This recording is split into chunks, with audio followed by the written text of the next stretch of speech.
Welcome to the Friday Shoot-Around, your K-State basketball show, presented by Booth Creek Wagyu. Now let's go to the Flint Hills, home of GPC's hidden studio. Here's your host, Ryan Gilbert. Last week here on the Friday Shoot-Around, I asked Clint Stewart what K-State needed to do to snap out of its losing streak. And well, against Oklahoma State last Saturday, I don't think K-State listened enough to Clint Stewart. But on Monday, K-State finally snapped out of the funk, a home victory over KU. Big-time victory, really turning the season around for Kansas State, getting them back to 500 and giving them a much better chance to set up an NCAA tournament berth throughout the rest of conference play. Clint, before we break things down, a quick message from our sponsor, Booth Creek Wagyu. From the tailgate to the back deck, remember to elevate your grilling this season with our friends from Booth Creek Wagyu. Their ranch is located just north of Manhattan and proudly raises authentic Wagyu beef from farm to table. Visit their retail locations in Manhattan and Overland Park or online at boothcreekwagyu.com. Well, Clint, I think we all thought the season was over after the Oklahoma State loss, right? And what does K-State do? Of course, they come out and turn things around against KU. That was a huge victory, and I believe that really did turn the season around. I'm not saying if K-State loses that one that the season is shot, but I mean things just kept going downhill and downhill and downhill in that losing streak. So to get that win, obviously over your rival is huge, but to snap a losing streak and hopefully start a winning streak is key for Kansas State. So just how big was that victory over KU on Monday? Yeah, well, coming in and losing 4 in a row. We talked about last week, we had to go at the bare minimum 1-1 in these next 2 games against Oklahoma State and KU. And, obviously against Oklahoma State, I don't think it was our best defensive effort. So we dropped that one on the road. But in the Big 12, as you mentioned, I mean, it's hard to win on the road, no matter, where that team is placed. It's still a game where I think we should have came in and won, but it didn't happen. So what that meant was the game against KU was even bigger, and we knew we had to go in and win, and our guys played really well. They pulled it together. Obviously KU made a run right out of the beginning of the second half and took a good amount of lead, 8 or 9 point lead, and then we were able to come back and fight back. And once it got into overtime, it's tank time, so you knew we were going to win. Once it went to overtime, we were feeling confident and feeling good about that. So it's big, and in the Big 12, sitting at 5-5, as I mentioned, is a lot different than 4-6, and so hopefully this can propel us to continue to move forward. Getting a win again, can hopefully give us some confidence as we move forward and down the line. K-State went with a new starting lineup in Stillwater, putting Jeryll Colbert and Day-Day Ames in there, and so David Gasson and Will McNair have gone to the bench the last 2 games. So a little bit of a smaller lineup. Clint, obviously you don't win that game against Oklahoma State, but I think it showed some pretty good things. And then, of course, on Monday you do beat KU with that starting 5. And so I think Jeryll Colbert was awesome. We could break him down maybe a little bit more here in a minute, but just the overall starting 5. Are you a fan of this change, and how do you assess it? Yeah, I mean, I really liked how Day-Day Ames, I think he's playing with confidence, and he came out against KU and had a couple buckets early, and I thought he just played really well, good pass, and so and then I think too, it kind of I like Gasson and Will McNair, coming off the bench. I think they both played really well against KU, and there's a possession or so where we got 2 or 3 offensive rebounds in a row, and Gasson was flying around the floor, just his activity, and so having someone like that and his length coming off the bench, I think can obviously help our bench. And if you look at the bench points for the game, I think we had 11 and KU had 2, and so those guys are able to come in and contribute, and I think it puts everyone maybe hopefully in a more comfortable spot. For Day-Day being able to start and be able to just get going early. Hopefully that'll help. And then you have guys like Hassan and Will McNair who have a little bit more experience, and so they're able to come in off the bench and maybe not be as nervous. And in those situations, and just be able to play their game. And like I said, they both played well. And then Colbert just, he's getting better and better, I think, each game. And so, his physicality inside, and obviously we knew with Hunter Dickinson at KU, we're going to have to be physical. And I thought he did a heck of a job. Tang mentioned it yesterday in his press conference when he was speaking to us. He said that Will McNair and David Gasson really embraced that role coming off the bench. They didn't complain. They didn't pout about it. They knew they were still going to get on the court and get their minutes. And so, again, we talk about like R.J. Jones or Michaela Bridge, they are not getting maybe what they want, but they're still staying locked in, and that's all the way down to the scouting report and or being on scout team or stuff like that, being a good presence in the locker room. Whereas these guys like McNair and Gasson, okay, they're going to play, right? They're not just going to get benched, and so maybe they're not going to be happy with being pulled out of the starting five. But I think it's a sign of a good healthy locker room that no matter what the situation is, if you're a starter or you're a bench guy, and you're taking a step back, these guys are still staying bought in. Yeah, and that's a kudos to the coaching staff, and the belief obviously the players have in them. But it's hard decisions that have to be made, and as a player, you can take it one or two ways, right? I mean, you can be upset about it and really take it inward and say it's all about me, or you can say what's best for the team, and I can still go out there and produce and help this team win, just maybe in a different role, and sometimes that can be hard to accept, and so it's like I said, it's kudos to the coaching staff and to be able to make sure the players are all on the same page and understanding, like, at the end of the day, we're trying to win, and at the end of the day, if we win, everybody's gonna we call it there's pieces of the pie. And everybody gets a piece of the pie when we win, and so, we need everybody to do their job. And some pieces of that pie might be a little bit bigger than others, but everybody gets a piece and everybody's going to be satisfied with that sweet feeling when we get that win. And I think that's what we saw against KU on Monday night. So it was really good to see those guys step into those roles and play well. Jeryll Colbert was flipping awesome in my mind. I think he had such a good game, and what's crazy about it is he didn't even score a single point, but just not only his rebounding and his rim protecting near the basket, but his vision. He was a really good passer for K-State in that game as well. So I can't say enough about Jeryll Colbert. I know we kind of talked about Dorian Finister about a month ago, maybe being sort of an X factor to emerge. Let's be honest here, Clint. Finister's taken a step back, and I don't know if he's going to be that X factor for K-State, and that's okay. Jeryll Colbert, though, the door is now open for him to be that difference maker for Kansas State. Yeah, well, and anytime you can get a big athletic presence just inside, and I think that's going to be good, especially as you start heading towards the end of the season, where it's just, every game just becomes even more and more physical, just because of the emphasis of the wins that are needed to get into the NCAA tournament. And so, having someone like him is obviously really good for us, and it allows us to play in a few different ways, and so when we play bigger teams, he's getting more confidence that he can go out there and play against. He's not going to play against a better college big man than Hunter Dickinson, as far as being able to score the basketball and what he's facing, and so that's going to bode him well down the line. And we're going to need him. We're going to need everybody, but we're going to need him to step up. You talked about his playmaking or finding guys, and assisting. He had 3 assists against KU, which was second most on the team. And if you would have told me that he'd be our second leading assist guy coming into that game, I said, no, you're crazy. So he's doing whatever he needs to do to help the team win, and that's what it's all about. And so I'm really happy for him. Yeah, to go up against Hunter Dickinson, and I did a little film study. I've started to do this for our VIP subscribers on Go PowerCat after each game. That first possession against Hunter Dickinson, he stood his ground, blocked a shot, and that really set the tone for that game for Colbert, to tell Dickinson and to tell KU, hey, I'm going to hang with you guys.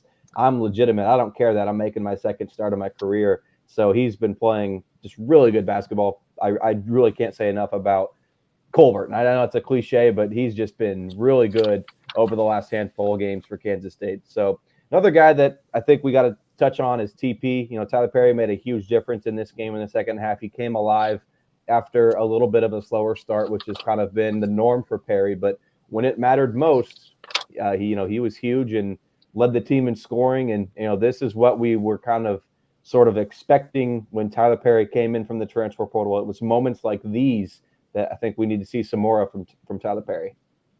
Well, I think it's almost like the bigger the moment, the better he plays, and so maybe we need to put him in a big moment every single play, because he plays really well. And so, second half, he had 21 points in the second half. He found his shot, which was really nice. And I think he was shooting, comfortably, but he was also taking some good shots.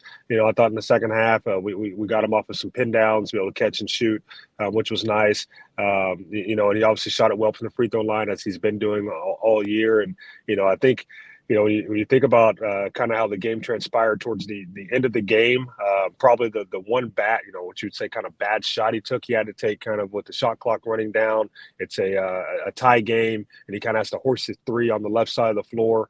And lucky for us, it was a bad enough shot that it airballed, so Kaluma was able to get it and put it back in. And I'm sure as a player, you say, well, that wasn't a shot, that was a pass, coach. Give me my assist on that, So that's just how well he's been playing. And like even when he shot it in the airball, it's like, hey, that's how it felt because he's been playing so well, and so it's nice just to see him kind of have a breakout game, season high 26 points. And we need him shooting the basketball well. He hasn't shot it well the entire year. It's been stretches where he shot it well, but hopefully he can get it going where he's really knocking them in and scoring that basketball for us. That's just going to make us even more dynamic. 5 to grind, man. That's all we got to say here, right? Another overtime victory. That's the key to these wins, isn't it? Oh yeah, it is. And like I said, we get in those situations, and our guys, they seem to just relax and be comfortable. They're not tight. Hey, this is what we do. Let's go out and let's play. Let's go hoop. And we've been here before. We talk about overtime wins, and now 11-0 for Tang. 6 this season. I saw where that's tied for the most in a season as far as overtime wins, and so. I think we're in a situation now, as I said, as a fan and as a former alumni, we go into overtime. We might as well just turn the game off and start celebrating and say that we won because we know that's going to be the outcome. So it's a fun place to be in, and obviously it's great for the team to respond in those situations. ESPN broadcast had zoomed in on Tang right after that final buzzer sounded, after regulation ended, and he just had a smile on his face. He's clapping his hands like, there's no doubt in his mind that his players are going to go out and win the game. It's insane how good this team is in overtime. But when you've been there, you've done that. I think it just builds more confidence each game. And as an opponent, you're struggling, you're panicking. Oh, we've never been in this situation before. And I applaud Kansas State for, I don't think K-State had much momentum going into overtime. I think KU had that because they had that pick and roll. I think it was KJ Adams that went to the hoop and got an easy dunk to tie the game with about 15 seconds left, and K-State's final possession didn't really work out. And so K-State, again, could have easily just folded in this game, many times, not just in overtime, but you mentioned it. They went down 11 to start at the second half, and that was really the lowest point of the season. I thought, KU's going to run away with this game, and it's going to be a 5-game losing streak for K-State, but just the resiliency, not just in this game, Clint, but all season long. This is a bunch that has the ability to fight back. Yeah, well, and I think the team has taken on the persona of Coach Tang. I think afterwards Tang mentioned, you said you wanted to be one. He's talking about being a head coach. And I think that's kind of how the team has taken on that mentality of, you said you wanted to be a big time basketball player. You said you wanted to play Division I basketball. You said you wanted to play in the best conference in America.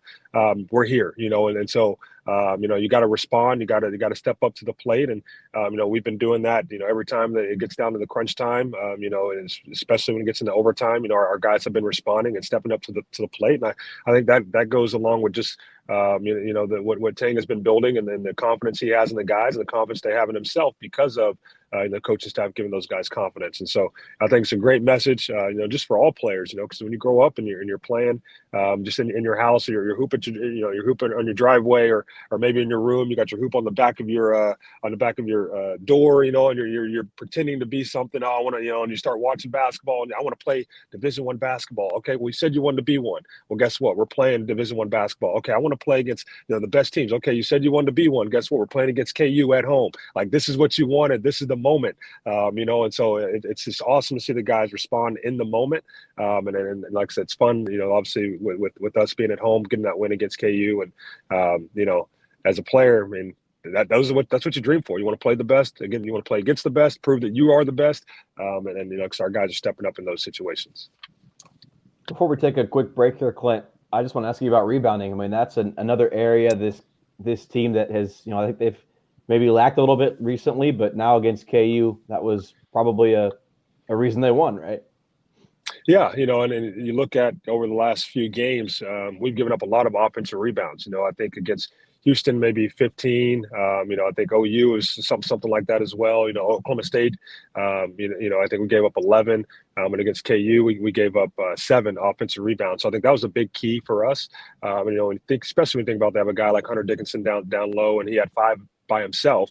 I think the offensive rebounding was a big deal for us, and then being able to hold them off the glass. Cam Carter getting 11 defensive rebounds, as a guard. Those are the things that we're going to need from him, is getting down there and using his athleticism to help rebound the basketball. And when we held them to shooting, right at like 40%, they shot 20% from three. That's a lot of misses.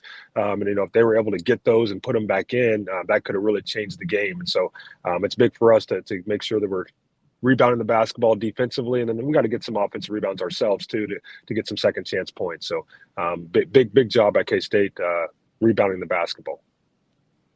Clint, will continue to break down this game with so much to talk about, with it being it's just a huge victory. We can't overstate that enough. Number 4 team in the country, your rival.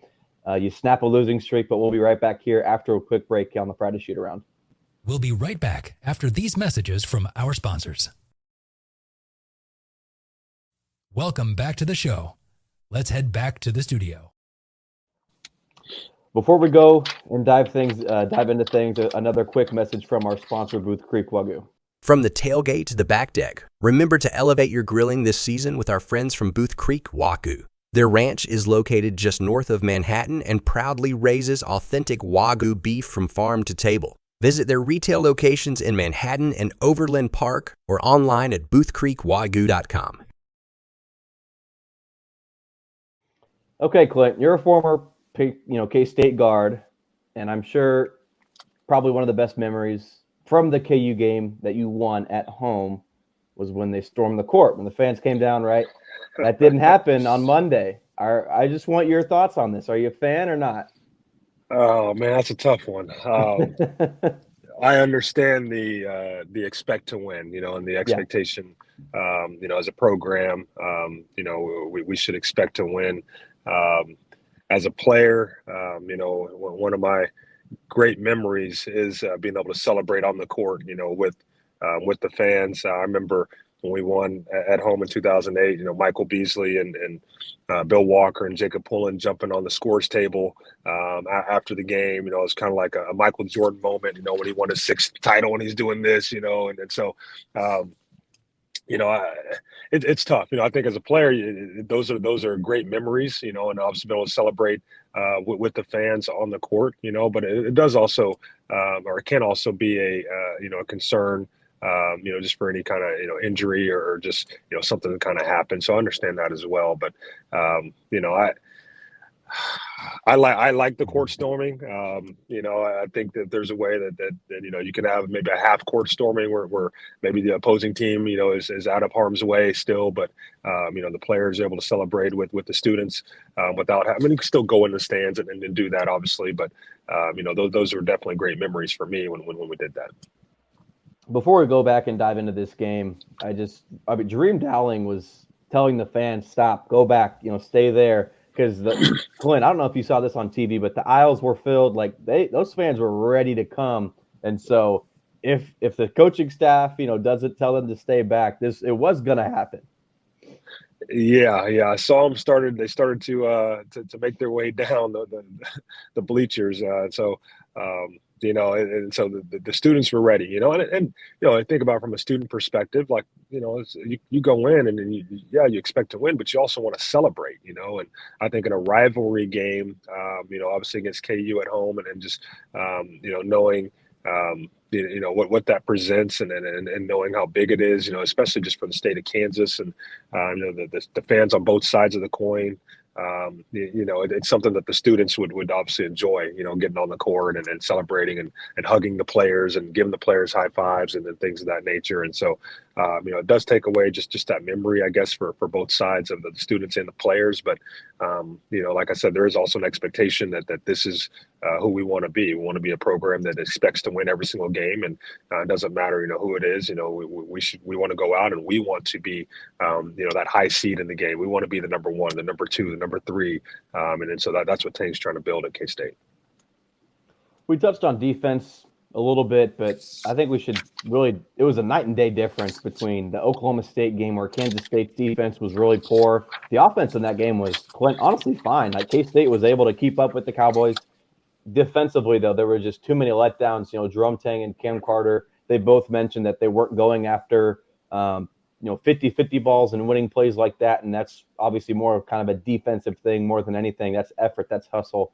Against KU, K-State's defense was a lot better. Johnny Furphy had, averaged well into double figures over the last 5 or 6 games, and K-State holds him to 4 points. And so just overall, a huge difference in a 48-hour, little break from games. K-State was able to flip the switch. And I don't know, do you think K-State won the game on the defensive end? Is that too much to say, or is that really where K-State, got over the hump? Well, I think it was big, and defensively, KU comes in and they really moved the ball really well. I think they might be the top of team in assist, on made baskets. And so they move the ball well. They make you guard cuts, back cuts, back screens, obviously get the ball inside. And so if we weren't locked in, they would have got layup and dunks. And I thought we were locked in defensively. You look at, we held them to, like I said, right at 40%. They shot 20% from three. They made 3 3-pointers, and they came in the last 4 games making about 7 a game and shooting, almost about 40%. And so it was nice to see that our guys just locked in, contested shots hard. And then on top of that, your defense is nothing without defensive rebounding. And so finishing plays, as I mentioned earlier, being able to block out and not give KU offensive rebound putbacks, I think was really big. And so it was good to see that we were able to turn it around so quickly and against a really good opponent. Maybe that was, going down to Stillwater, you're on the road. It's a team that's bottom of the Big 12. Maybe you just kind of let some things slip from that focus and energy that's needed to go win that game. But obviously coming back home, big Monday, KU. Cats eat birds, man. And then we got a chance to eat a bird on Monday night, and it was nice to see our guys respond. So after the win, I mean, that's an emotional high, beating KU. And I asked Jerome Tang yesterday about this, how's the team responded? He said they've responded greatly. They're still locked in. He's had a few guys that have sent him, some film and stuff like that. So that's the sign that they're still, they're still focused, right? So as a former, player, now a current coach, I guess, what are the keys to not letting a big victory like this one on Monday be the peak of your season? And I know this team, they treat it like it's its own season. It's a 1-game season, but come on, that's the highest, that's a pretty high moment beating KU. How do you stay locked in? Yeah. And it can be tough. I remember when we beat KU at home back in 2008, we went on the road, our next game against Missouri, and we lost at Missouri. At that point in time, they were kind of middle to bottom of the Big 12. And they had, I believe, a few guys, starters that got in trouble or something, didn't even play that game, and we went and lost that game. And so it can be tough. You have to really, treat it like a 1-game season. Obviously it was a big game. You got to celebrate it that night. And then you got to move on to the next one. And our next one is BYU, and they're a good team. And, as every team in the Big 12 is. And so it's going to be a tough win for us. We're going to have to come in with the right mindset. And, you almost have to just say, great job. You don't want to forget about it because we did some good things that we want to make sure that we carry over into the next game. But we can't be satisfied with what we've done or where we're at today. And so at the end of the day, it was one win. It gets us to 5-5 in the Big 12. We still have work to do, and hopefully the guys can lock into that. And then, like I said, that's up to the coaching staff to make sure that the guys are ready to play for the next game. Before we dive into BYU, K-State did play just 7 guys, so only 2 off the bench the entire night, and that, of course, was Gasson and McNair, and we already discussed that starting 5, right? So there was no Dorian Finister, none of those other guys from the bench, and so I was a little surprised just because this game went to overtime, right? Like, you played a 45-minute battle, and you only played 7 guys. That's going to maybe take a toll on you, but Jerome Tang said it was just kind of a gut feel and that they felt good with, TP said, he was good. Cam, I think both those guys played 45 minutes. I think Tang was like, you need a break? They're like, no, we're good. So I don't know if that's necessarily sustainable. So were you maybe surprised to see just 2 guys come off the bench for the whole game? Yeah, I was, but like I said, in the moment, decisions have to be made. And if guys are playing well, I mean, Cam Carter came out and made some shots early, I think. And so his adrenaline was going. He was feeling really good. And then obviously TP, the way he was playing in the second half, it was like, we can't take him out, because he's playing so well in the second half. And so as that adrenaline gets going and just the flow of the game, As a coach, you have to kind of fill that out and say, what's best. Do we need to get him a rest here or there so then he can be strong down the end of the game, in the stretch run, or no, he's good and we can't afford to take him out at this moment. And I think it was just kind of the feel. I don't think that's the norm. But each game brings its different challenges and different feels to the game that coaches have to make decisions on. And obviously that was a decision that Coach Ting made in that moment. I wouldn't expect. If you're watching our next game against BYU or even down the line, they're like, oh, okay, we're only going to play 7 guys from here on out, and then Cam Carter and Tyler Perry are playing the full 40 minutes. I wouldn't expect that. But in the middle of the game, sometimes that happens, and you just got to roll with it. And obviously it worked out for us. So we'll see what the next game brings, and hopefully some of those guys that are on the bench, that just stay ready. So when their number's called, they can come in and produce and give us high energy and high minutes.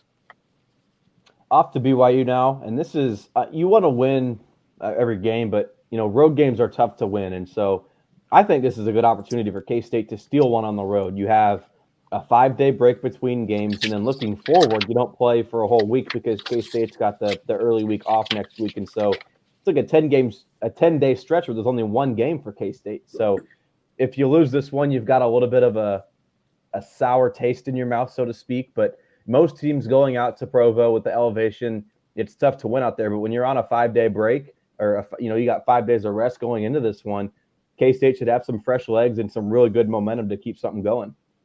Well, and I think it's big, coming off of a big win like KU on Monday, allowed us to hopefully take some rest on Tuesday and maybe even a little bit Wednesday, and then kind of get back to locking in Thursday, Friday, for the game tomorrow. And so hopefully our guys are able to, it's the Big 12. It's a grueling season, and so the bodies start to break down a little bit, and then hopefully just, a day or two off, right there after a big win to just kind of rest the bodies, get some shots up, stay locked in just on some of the fundamentals and basics, but not have, the grueling practice for a day or two. Hopefully will help us as we head down to or head over to Provo and against BYU. But they're a good team, and so we're gonna have to show up. I mean, they've been winning games, and then obviously their first year in the Big 12, and what we've seen is a lot of these first year teams in the Big 12.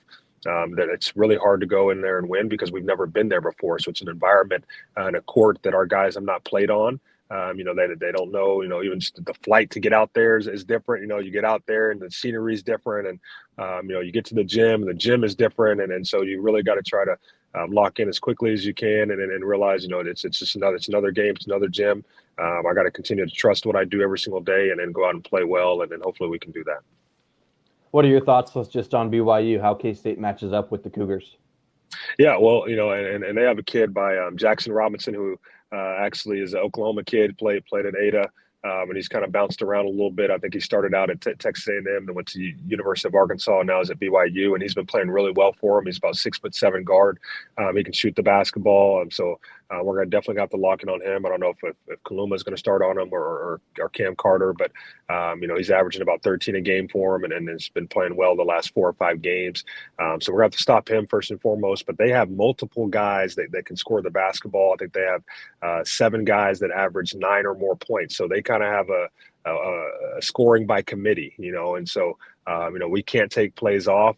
Out of those 7 guys, 5 of them have shot 60 plus threes and then have made 34% of their threes.